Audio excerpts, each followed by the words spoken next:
दर्द होता है ये देख के, जिन माता पिता ने जिंदगी दी, खुद की खुशियों को मिटा के भी हमें सब कुछ दिया, आज उनके लिए ही घर में जगह नहीं है। जिन माता पिता ने अपना सारा जीवन बच्चों पर कुर्बान कर दिया, आज जब उन्हें जरूरत है तो बच्चों के पास उन्हें देने के लिए कुछ भी नहीं है। माता पिता का साथ में रहना एक बंधन सा लगता है। आज के समय में लोगों की बुद्धि ऐसी हो गई है, किसी से पूछो कि कैसे हो तो कहते हैं कि बहुत काम बढ़ गया है, क्योंकि माता पिता हमारे यहां रहने आए हैं। जब तक दूसरे बेटे के यहां नहीं जाएंगे तब तक हमें ही उनका सब कुछ देखना पड़ेगा।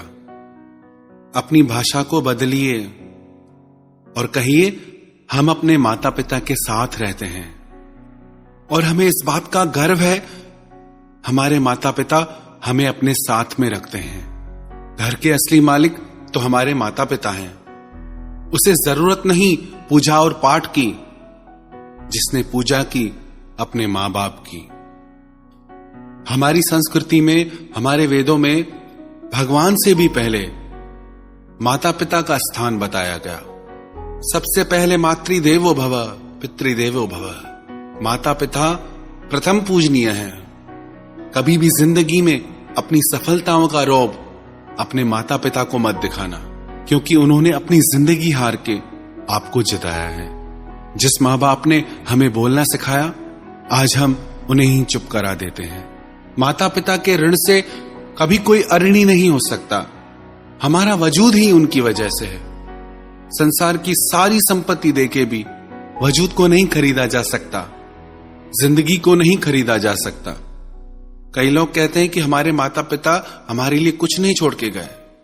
कई लोग तो इतने मंदमती होते हैं जो कहते हैं कि माता पिता ने जायदाद में हिस्सा ही नहीं दिया, कुछ नहीं छोड़ के गए मेरे लिए। क्या आपको पता नहीं आपके माता पिता क्या छोड़ के गए? आपकी जिंदगी, आपका होना, जो आज आप खड़े हैं, वो छोड़ के गए हैं।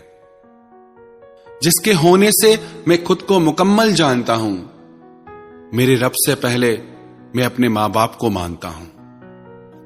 याद रखना, जिस दिन आपकी वजह से आपके माता पिता की आंखों में आंसू आ गए, आपके किए गए सारे पुण्य, सारे धर्म कर्म सब उनके आंसुओं के साथ बह जाएंगे। जो लोग अपने माता पिता को रुलाते हैं, उनकी पूजा भगवान कभी नहीं स्वीकार करते। घर के देवता को रुला के मंदिर के देवता को राजी करने से क्या फायदा? और याद रखना, जो कुछ भी आप अपने माता पिता के साथ करोगे, वही आपके बच्चे आपके साथ करेंगे। दुनिया गोल है, जहां से घूमना शुरू होती है वहीं आके रुकती है। एक बार अपने माता पिता से उनके बेटे ने कहा, मैं अपनी बीवी और बच्चों के साथ बाहर पार्टी में जा रहा हूं, मैं तो वहीं खा के आऊंगा। आप एक काम करना, पास में गुरुद्वारा है, आप वहीं से ही लंगर खा के आ जाना। जब वो घर से निकले तो रास्ते में उस लड़के के बेटे ने अपने पिता से पूछा, जब आप भविष्य में बड़ा घर लोगे तो गुरुद्वारे के पास में लेना। पिता ने पूछा, ऐसा क्यों? गुरुद्वारे के पास में घर क्यों चाहिए? तो उसका बेटा बोला, जैसे आज आप दादा दादी को गुरुद्वारे में लंगर खाने के लिए कह के आए, जब बड़ा होके मैं पार्टी में जाऊंगा तो आपको भी तो लंगर में जाना पड़ेगा ना। अपने बेटे की ऐसी बात सुन के वो होश में आ गया। उसी समय अपने घर लौट के आया और अपने माता पिता से माफी मांगी। तो जो भी आप अपने माता पिता के साथ करोगे, आपके बच्चे आपके साथ करेंगे। एक पिता अपने पुत्र से बहुत प्यार करता था। उनकी पत्नी मर चुकी थी, तो उन्होंने अपने पुत्र को पाल पोस के बड़ा किया। रोज जंगल से लकड़ियां काट के लाते, रोज वो लकड़ियां बेचते, अपने बच्चे का पेट भरते। वो अपने बेटे को बहुत समझाते कि बेटा कुछ काम करो, अपने पैरों पे खड़े हो जाओ, कुछ सीख जाओ, मैं कब तक तुम्हारे साथ रहूंगा। पर वो अपने पिता की एक बात नहीं मानता था। और एक दिन ऐसा आया जब उस लड़के के पिता वृद्ध हो गए, असहाय हो गए, तो वो काम नहीं कर पाते थे, बीमार रहने लगे। जब उनके बेटे ने देखा कि मेरे पिता अब मुझे कमा के खिला नहीं सकते, तो इनकी क्या जरूरत है। उसने सोचा मैं खुद का ख्याल नहीं रख सकता तो अपने पिता को कैसे संभालूंगा। उसने एक योजना बनाई। वो बाजार गया और एक ताबूत बनवा के लाया। उसने सोचा इस ताबूत में पिताजी को डाल के मैं पहाड़ की चोटी से फेंक दूंगा। वो ताबूत लेके घर आया, अपने पिता से बोला कि पिताजी आपकी तबीयत बहुत खराब है, आप इस ताबूत में लेट जाइए, मैं आपको डॉक्टर के पास लेके चलता हूं। उसके पिताजी समझ गए।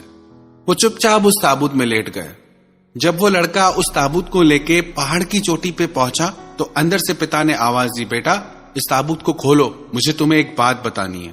उससे लगा कि पिताजी कहीं भाग न जाए, तो पिताजी ने आवाज लगाते कहा कि मैं कहीं नहीं भागूंगा, तुम मुझे खोलो तो मैं तुम्हारे फायदे की बात तुम्हें बताता हूं। उसे लगा हो सकता है पिताजी के पास कोई संपत्ति हो जो मुझे देना चाहते हो।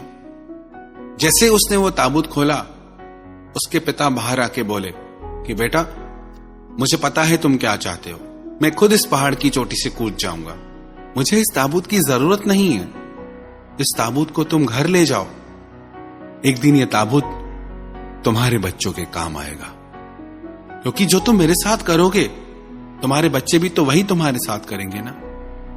ये बात सुन के उसके दिल को धक्का लगा। अपने पिता के पैरों में गिर के वो माफी मांगने लगा।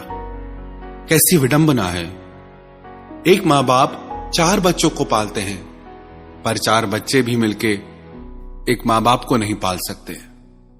किसी ने रोजा रखा, किसी ने उपवास रखा, पर कबूल सिर्फ उनका हुआ जिन्होंने माँ बाप को अपने पास रखा।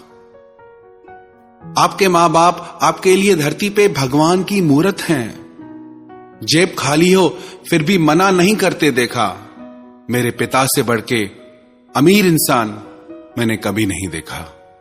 भगवान ना दिखाई देने वाले माता पिता हैं और माता पिता दिखाई देने वाले भगवान हैं। कई लोग पूछते हैं भगवान कैसा दिखता है, भगवान से कैसे मिलें। आपको बाहर कहीं ढूंढने की जरूरत नहीं, आपके भगवान आपके घर में ही है और वो आपके माता पिता हैं। आपके माता पिता ने आपके बचपन में आपको शहजादों की तरह रखा। अब आपका फर्ज है आप उनके बुढ़ापे में उन्हें बादशाहों की तरह रखें। लोग कहते हैं भगवान कृष्ण द्वारिका के राजा थे, लेकिन वो पूरे जीवन में कहीं के भी राजा नहीं बने। द्वारका के राजा भगवान कृष्ण के माता पिता थे। उन्होंने पूरी सोने की नगरी का मालिक अपने माता पिता को बनाया और हम छोटे से मिट्टी के मकानों के लिए मां बाप से लड़ते हैं। इसीलिए तो इतनी उलझनें हैं हमारी जिंदगी में, क्योंकि हम अपने माता पिता का दिल दुखाते हैं। किसी भी मुश्किल का आज कोई हल नहीं मिलता, शायद अब कोई घर से मां बाप के पैर छूकर नहीं निकलता। याद रखना, जिन घरों में पहले माता पिता से सलाह नहीं ली जाती, उन्हीं घरों में बाद में वकीलों से सलाहें ली जाती हैं। मां बाप के प्रेम की तुलना में संसार का प्रेम एक कतरा भी नहीं। मां एक ऐसी बैंक है जहां आप हर दुख हर तकलीफ जमा करा सकते हैं, और पिता एक ऐसा क्रेडिट कार्ड है जिसके पास बैलेंस ना भी हो तो भी आपके सारे सपने पूरे करने की कोशिश करता है। इनके त्याग, इनकी ममता को कभी लज्जित मत करना। अपने माता पिता पे तो सब नाज करते हैं कि मेरे माता पिता बहुत अच्छे हैं, हमें गर्व है उन पे, लेकिन किस्मत वाली वो औलादें हैं जिन पे उनके माता पिता को गर्व होता है कि ये हमारे बच्चे हैं, हम इनके माता पिता हैं। जिस दिन आपके माता पिता को आप पे गर्व हो, समझना उस दिन आपने दुनिया जीत ली। अपने माता पिता की संपत्ति पे घमंड करने में क्या खुददारी। मजा तो तब है जब दौलत आपकी हो और गर्व आपके मां बाप को हो। तो ऐसा काम करो जिंदगी में जिससे आपके माता पिता आपके लिए गर्व से कहें, ये मेरा बेटा है, ये मेरी बेटी है। ऐसा काम कभी मत करना जिससे आपकी वजह से उन्हें सर झुकाना पड़े। कभी भी अपने माता पिता का दिल मत दुखाना।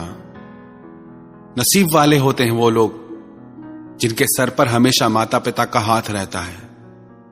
एक लड़की की मां पढ़ी लिखी नहीं थी। स्कूल में उसे सब चिढ़ाते थे कि तेरी मां अनपढ़ है।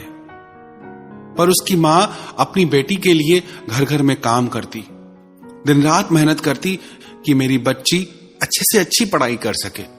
बहुत ज्यादा काम करने की वजह से कमजोर भी रहती। एक दिन उसका रिजल्ट आया, उसने घर आके बताया कि मेरे क्लास में सबसे अच्छे मार्क्स आए हैं, मैं टॉपर हूं क्लास की। उसके पिता ने कहा मुझे भी रिजल्ट दिखाओ, हमें गर्व है तुम पे। वो बहुत खुश हुए। ये बात उसकी मां ने सुनी, मेरी बेटी क्लास की टॉपर है। वो दौड़ते हुई बाहर आई, बोली बेटा मुझे भी दिखाओ, तुम्हारे कितने मार्क्स आए, मैं बहुत खुश हूं आज। उसकी बेटी ने गुस्से में कहा कि आपको रिजल्ट दिखाने से क्या फायदा, आप तो अनपढ़ हो, आपको क्या पता इसमें क्या लिखा है। ये बोल के वो तेजी से घर से बाहर निकल गई। उसकी मां रोने लगी। एक दिन जब वो घर से स्कूल के लिए जा रही थी तो उसका एक्सीडेंट हो गया। उसको अस्पताल लाया गया। उसके माता पिता को खबर दी गई। मां दौड़ती हुई हॉस्पिटल पहुंची। देखा तो उसकी बेटी को खून की जरूरत थी और जो उसका ब्लड ग्रुप था वो हॉस्पिटल में अवेलेबल ही नहीं था। अपनी मां से उसका खून मैच हो गया। उसकी मां का खून उसकी बेटी को चढ़ाया गया। कुछ टेक्निकल एरर के कारण, तकनीकी समस्या के कारण उसकी मां का बहुत ज्यादा खून उसकी बेटी को चढ़ा दिया गया, जिसकी वजह से उसकी मां ने दम तोड़ दिया। जब उनकी बेटी को होश आया तो उसके पिता ने कहा, हां बेटी, तेरी मां अनपढ़ थी तभी तेरे लिए जाके घर घर काम करती थी कि तू अच्छे से अच्छे स्कूल में पढ़ सके। अनपढ़ थी इसलिए सिर्फ तेरे ही कमरे में एसी लगवाया कि तू शांति से पढ़ सके। अनपढ़ थी इसलिए तुझे खून दिया, ये जानते हुए भी कि उसे खून की कमी है। अनपढ़ थी इसलिए तुझे अनाथ आश्रम से लेके आई और तुझे कभी एहसास भी नहीं होने दिया कि तू उसकी बेटी नहीं। जब उस लड़की को पता चला कि ये मेरे असली मां बाप नहीं है तो फूट फूट के रोने लगी। किस्मत वाले हो आप जो आपके मां बाप आपके साथ हैं। आज से कुछ वर्ष पूर्व इसी नवंबर के महीने में हमारी माता जी की आत्मा उनके शरीर से अलग हो गई। पिताजी उनसे भी पहले भगवान के पास जा चुके हैं। ये वीडियो मैं अपने माता पिता के चरणों में श्रद्धांजलि के रूप में समर्पित करता हूं। उनकी बार बार वंदना करता हूं और उन्हें कोटि कोटि प्रणाम करता हूं। और संसार के समस्त माता पिता को मैं बार बार प्रणाम करता हूं। I love you mom, I love you dad. आपका प्यार, आपकी यादें हमेशा मेरे दिल में रहेगा।